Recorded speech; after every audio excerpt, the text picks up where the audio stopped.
Israeli forces say they have seized control of the entirety of the Gaza-Egypt border. They refer to it as the Philadelphia corridor, and they say it is of military significance because that's where the Hamas cross-border tunnels are, which they use to smuggle weapons, supplies from Egypt into Gaza.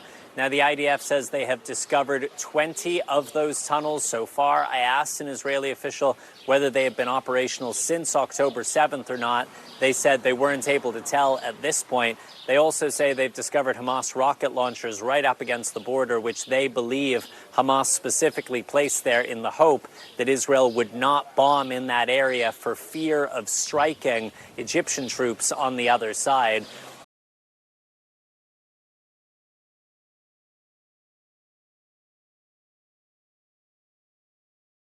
The German government here in Berlin has authorized Ukraine to use weapons supplied by Germany to strike certain military targets inside Russia, but only in defense of the eastern Kyiv region.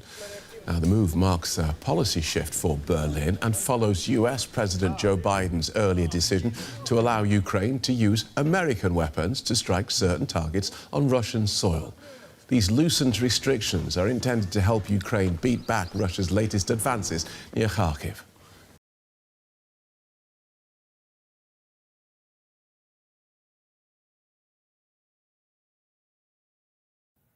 After more than 9 hours of deliberations, a jury of 12 New Yorkers delivered their historic verdict, guilty on all charges. That made Donald Trump the first former president in U.S. history to become a convicted criminal. He was found guilty on 34 charges of falsifying business records in connection to hush money payments to adult film star Stormy Daniels.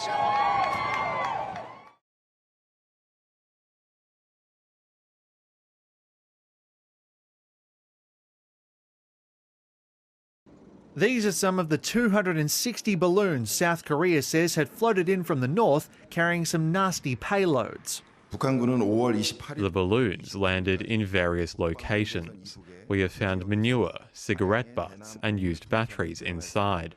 The military sent in explosives and biological warfare teams to inspect and collect the objects. No chemical substances were found, but locals had expected the worst. In a statement, Kim Yo-jong, the sister of North Korean ruler Kim Jong-un, called the balloons gifts of sincerity for the South and an expression of freedom, an apparent jab at Seoul's unwillingness to stop activists from sending their own balloons into the north, carrying leaflets and supplies.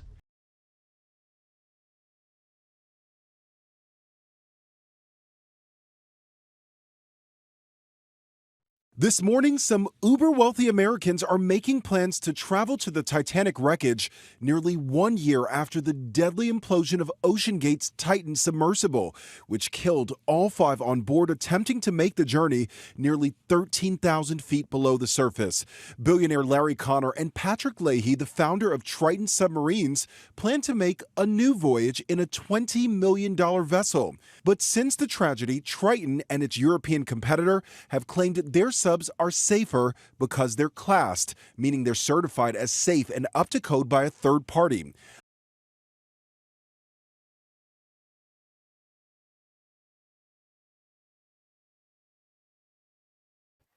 An extreme heat wave also gripping large parts of Pakistan, with temperatures climbing to a staggering 52 degrees Celsius in the southern province of Sindh this week. The intense heat has forced many schools to close early for the summer holidays as the debt-hit country struggles to implement a heat action plan to protect its 240 million people.